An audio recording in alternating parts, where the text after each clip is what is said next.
Excellent vendredi, on commence la fin de semaine, toujours en beauté ici au Jardin du Coin à la Vie en Mauricie. Salut Stéphane! Salut Catherine! Toujours prêt à nous parler de fleurs, plantes, jardins, en fait, toutes les questions qui nous viennent en tête. Oui, il y a toujours plein de gens qui nous appellent pour nous poser plein de questions. On va regarder ça tantôt. Génial, parce que c'est vrai qu'on vous invite à nous écrire pour avoir vos questions, vos interrogations. Peu importe la question, souvent on se dit « Ah, je ne devrais même pas demander ça » et au contraire, vous devriez, gênez-vous pas, aller sur notre site internet tva.canoë.ca. Et on va parler d'aménagement paysager. S'il y a une chose qu'on aime faire, c'est de créer nos aménagements paysagers, mais il y a plein de trucs à savoir, notamment sur les plantes, sur les objets également. Donc, tu vas nous aider à faire un bel aménagement paysager, Stéphane. En tout cas, tu vas tout faire pour nous aider. Je vais te donner des petits trucs. OK? Génial. Mais on commence par quoi, justement, quand on fait un aménagement paysager? Bien, c'est sûr qu'il faut faire un peu le ménage. Des fois, il y a des plants qui, avec les années, se sont affaiblis. Fait qu'il faut les changer. Fait qu'on dit une vivace, mais une vivace a quand même une durée de vie. À peu près combien de temps? Bien, tout dépendant des vivaces. Il y en a qui se régénèrent facilement. Il y en a d'autres, bien, c'est plus difficile. Surtout si on a des hivers qui ne sont pas faciles. Fait qu'il y en a qui réussissent par passer l'hiver pour plein de conditions, que ce soit de température, de glace, froid. Fait qu'à ce moment-là, ceux-là, on est mieux d'échanger, puis d'aller faire des petits changements, puis ça donne de la couleur nouvelle dans notre paysage. Oui, puis ça renouvelle aussi le terrain. T'sais, à un moment donné, on vient tanner de voir les mêmes faces, hein? Mais c'est la même chose pour les plantes. Ce qui est important aussi dans les aménagements, c'est que les gens ont un peu tendance, ils ont des coups de cœur. Fait, j'aime cette plante-là, j'aime celle-là, j'aime celle-là. Puis on veut tout acheter. Ils veulent toutes les avoir. C'est ça. Mais je dis aux gens, choisissez-en moins, mais plus de la même variété pour donner vraiment un coup de punch. Okay? C'est toujours comme plus, ici, là, comme ça, c'est toujours plus intéressant de mettre 3 belles plantes comme ça, pareilles, un peu distancées, qui vont faire un très beau massif à maturité, que d'aller mettre 3 plantes différentes. Fait que c'est toujours mieux comme ça. Après ça, on est mieux de laisser une belle grande espace et recommencer encore avec un autre massif. Comme ça donne vraiment un beau coup visuel. Mais justement, il faut faire attention aussi de ne pas les planter trop collés. Oui. C'est l'erreur qu'on fait souvent, je pense, à la maison, c'est qu'on voudrait que tout de suite, il y ait un effet, mais il faut attendre aussi. Parce que si on les plante trop collés, dans 2 ans, là, ça a l'air du vrai fouillis. Okay? Tout est mêlé, c'est plus beau, on ne voit plus les plantes, c'est tout mêlé. On est bien mieux de laisser de l'espace entre. Et ça donne vraiment un beau coup d'œil. Et c'est important aussi d'avoir un punch, j'imagine, parce que quand on regarde notre terrain, c'est bon de faire un croquis aussi sur papier, de peut-être arriver ça ici puis de vous dire, bon, regardez, ça, c'est ma maison, j'ai tel truc. Ce qu'on demande aux gens avec les appareils photo, de toujours amener l'appareil photo avec des photos. Fait que c'est vraiment facile avec nous, là, avec les dimensions, l'ensoleillement. OK? Les gens, c'est le problème de tous les gens. Ils nous arrivent ici, soleil, ils ne savent jamais. OK? Ils disent toujours, ils se lèvent là, ils se couchent là. Mais nous, pour nous aider, il faut vraiment savoir comment d'heures d'ensoleillement qu'il y a sur la plate-bande. Et le zonage aussi, est-ce que ça, c'est une chose? Parce que, bon, j'habite sur la Rive-Sud, c'est pas le même zonage qu'à certains endroits en Mauricie. Bien, il faut faire attention. Au zonage, on peut aller jusqu'à des zones 4 sans problème. C'est-à-dire de 4 en descendant, il n'y a aucun problème au niveau de la rusticité des plantes. Okay?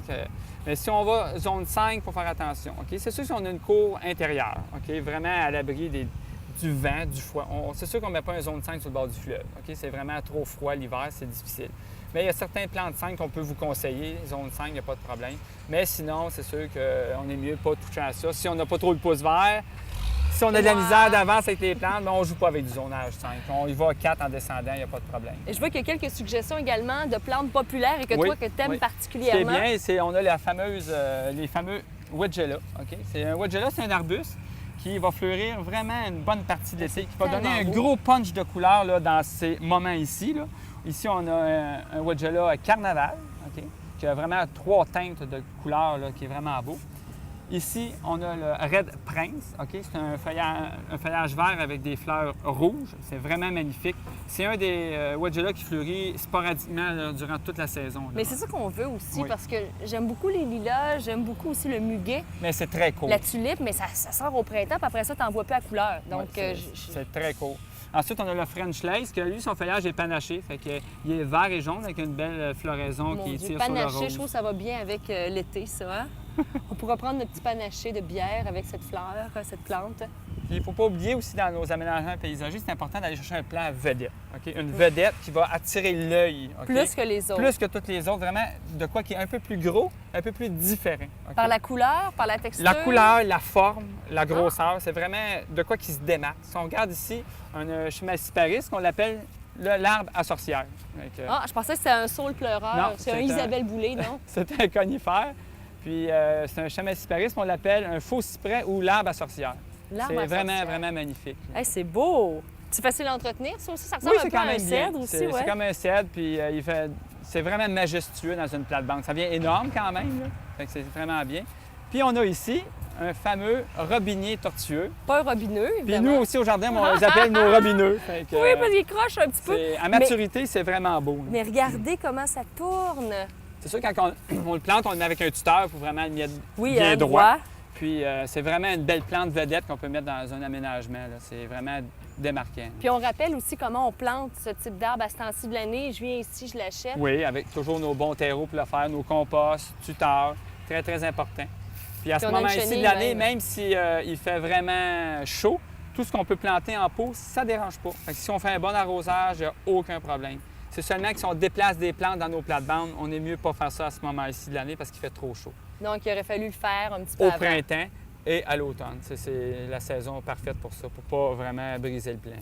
Et j'avoue que j'ai un petit coup de cœur pour lui.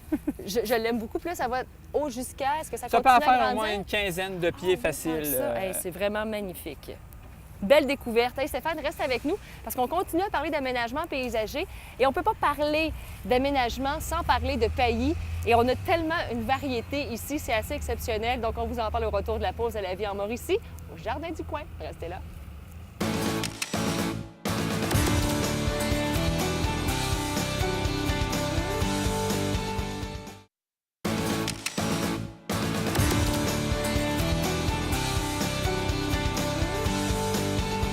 On poursuit notre aménagement paysager à la vie en Mauricie au Jardin du Coin. Stéphane, il y a d'autres coups de cœur qu'on peut mettre également sur notre terrain. Et là, ça ici, ça m'impressionne. Juste voir les feuilles, on dirait que c'est une feuille de bananier ou presque. Je pourrais même te dire qu'elle est petite, la feuille, encore. Non. Elle Ah va oui? vraiment bien grossir, mais que le plant soit vraiment à maturité, là. C'est un hosta sub and substance. C'est un hosta qui peut Dis-le venir 3 fois avec sub and substance, sub and substance. Ah, je savais. Vous viendrez ici lui demander. Alors, c'est un hosta géant, on va l'appeler Oui, comme c'est un ça. hosta qui peut venir jusqu'à 4 pieds faciles de large, puis d'un bon OK. 3 pieds de haut, là. C'est vraiment bien, là. Mais ça, on peut mettre ça à quel endroit pour pas justement que ça prenne la place de d'autres Ce qui est plantes? intéressant, c'est qu'il va à la fois à l'ombre puis au soleil. Ah. On peut faire une haie de hosta. On peut vraiment faire un massif dans le fond d'une cour, vraiment pour... Et en même temps, ça fait un excellent couvre-sol. Fait que, Aussi, bonne idée. si on a une place là, qu'on veut vraiment pas avoir de mauvaises herbes, on va aller installer nos hostas là. Puis ça va vraiment faire une belle... Est-ce que ça fleurit aussi? Ça là? fait toujours une arbre florale, mais je dirais, personnellement, c'est pas le coup de cœur qui Non, fait OK. que c'est la fleur, OK? Bien souvent, moi, regardez, je les coupe. Puis si vous aimez les papillons, vous voulez les attirer, ça, tu me dis que c'est une... C'est des arbres à papillons qu'on appelle, c'est des buddléas. Des buddléas. Oui, c'est un arbuste. Puis ça attire bien les papillons, les monarques, les oiseaux-mouches. Fait Ah, que, c'est beau, Les ça. gens adorent ça. À l'ombre ou au soleil? Au soleil. Au soleil, vraiment oui, c'est soleil. Vraiment important de le mettre au soleil. Et quand on parle d'aménagement paysager, difficile de ne pas parler de paillis.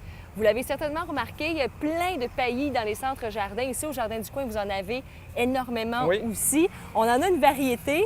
Là, on en a montré quelques-uns seulement parce qu'on aurait pu continuer là, si on y va. Mais on connaît les traditionnels ici. Ici, on a paillis de cèdre. les pays de cèdre, fait qu'on a les couleurs naturelles, brun, rouge et noir. Fait que la tendance est toujours vers le noir. Oui, OK? le plus foncé. On va aller chercher la couleur de la terre et qui fait vraiment ressortir les plantes. On le voit ici, là, Ah, vraiment, plus, si ça ressort ouais. à côté. Ça donne l'impression que c'est la terre. Est-ce que ça, c'est nouveau? Parce que Non, c'est Non, pas ça nouveau. existe Ça depuis plusieurs fait années. très longtemps que ça existe, là. c'est toujours une question de goût parce que ça ne change pas du tout. Non, ça ne change pas. Tous les ans, on rafraîchit. C'est un excellent, premièrement, pour couper la pousse des mauvaises herbes. C'est bien important. C'est plus facile. Si on 3 fait juste pouces tirer. d'épais. Il faudrait toujours 3 en pouces. mettre 3 pouces d'épais. Puis à tous les ans, on en rajoute un pouce. OK? Parce que c'est sûr qu'avec les années, ça se dégrade dans le sol. Puis on le brasse un petit peu quand on fait notre ménage de plate-bande au printemps. Puis c'est réglé. Oui, c'est réglé. Puis une poche, c'est pour combien à peu près? Environ 12 pieds carrés à 3 pouces d'épais. Fait que c'est sûr, quand on fait un rafraîchissement, là, on va couvrir 36 pieds carrés avec une poche. Quand je parle de poche, moi, au Jardin du Coin, on a des 85 litres, des 3 pieds cubes. C'est des gros sacs là, qu'on a. Fait que c'est vraiment plus avantageux au niveau prix. Puis je vous le dis, c'est pas trop lourd parce que souvent, quand j'achète mon paillis, j'en ai acheté quelques poches, j'étais capable de le faire toute seule parce qu'on a l'impression que c'est comme de la terre, mais c'est beaucoup plus léger aussi, donc ça se fait très bien. Je donne un petit truc, on le vide dans la brouette, on le brasse un peu, fait qu'il devient encore plus souple. Puis pour venir l'appliquer, ça va super bien que vider la poche par terre. Ça, t'aurais dû entre me le les dire plantes. avant, là, parce que moi, j'étais comme ça, puis je traînais mes poches de paillis. Ben non, tu mets Comme ça vous dans la voyez, brouette, je- ça va super bien. Oui, mais je suis toujours la risée de mes voisins quand ils me voient travailler sur le terrain. Mais ça, c'est une autre histoire. Regarde, on continue le paillis parce que là, il y a des variétés que moi, je connaissais pas. On a écailles de sarrasin Ça, ici. ça vient-tu de OK. Louisville? Ah, bien un peu partout. Un peu partout, oui, c'est ça. C'est de l'écaille de sarrasin. C'est un pays qui est très, très léger. Ben OK, oui, qui est juste vraiment... au vent, il y a du vent en ce moment, vous voyez. Puis ça c'est un part. excellent engrais en même temps. C'est ça, avec sa décomposition au sol, donne vraiment un bon engrais au sol. Fait que même j'ai des gens qui le mettent dans le jardin. Fait que Ici? on a la pruche. OK? C'est un pays qui est naturellement foncé comme Ah, ça, ça, j'aime ça. qui est une belle qualité. Oui. Les gens aiment bien aussi. On a l'écorce de l'Est ici. C'est vraiment une grosse écorce là, pour donner Ça, un les autre genre de mauvaises herbes style. doivent passer, non? Bien, si on met notre épaisseur avec le temps, c'est bien. Il va se dégrader au sol une fois, puis il va faire une couche dans le fond. Puis on a notre fameux écaille de cacao. OK? Et ça Vraiment. sent le chocolat. C'est pas des blagues, ça sent vraiment le chocolat. À faire attention, l'écaille de cacao, seulement au soleil, on ne l'applique pas à l'ombre. Ah! Oui. Et- Il a besoin de respirer, il a besoin de soleil. Puis, hey, regarde, j'ai même trouvé Un écaille. un écaille. Ici, c'est vraiment ça. Puis à l'intérieur, c'est ça le cacao, en fait. Oh ben, hein, belle découverte! Des heures et des heures de plaisir. Mais Stéphane, tout a un prix, effectivement. Oui. Donc, il faut le dire que ça, c'est beaucoup plus Un dispendieux. peu plus dispendieux que le paillicède que le paillicède. ordinaire. Oui. Et rapidement, il y a des objets aussi qu'on peut Oui. mettre dans nos jardins. Il y en a quelques exemples. Vous voyez la petite Catherine qui a son chapeau ici. Alors ça, c'est moi quand j'étais petite, on va dire. Il y a aussi des animaux. On a des animaux. Puis, comme je parlais tantôt de plans vedettes dans un aménagement, on parlait de plantes, mais on peut parler aussi de statuettes qu'on peut mettre en avant-plan dans une plate-bande, qui est vraiment bien aussi là, pour faire ressortir des Des choses. fontaines aussi. Oui. Vous en avez vraiment des roches également synthétiques et tout. Génial. Là, je pense que je viens de voir que tu vas te payer après. Je vais me bourrer à fraises, comme on dit, parce que les fraises de chez Dugré sont ici au Jardin du Coin. Donc, merci beaucoup, mon cher Stéphane. Ça m'a fait plaisir. T'en es-tu une au moins? Ben oui, Je vais t'en partager prends. mon Je vais corso. t'en prendre une Ben, aussi. super. Donc, je vous rappelle tva.caneway.ca si vous voulez avoir plus d'informations et aussi des questions. Passez une belle fin de semaine. Santé. Bye.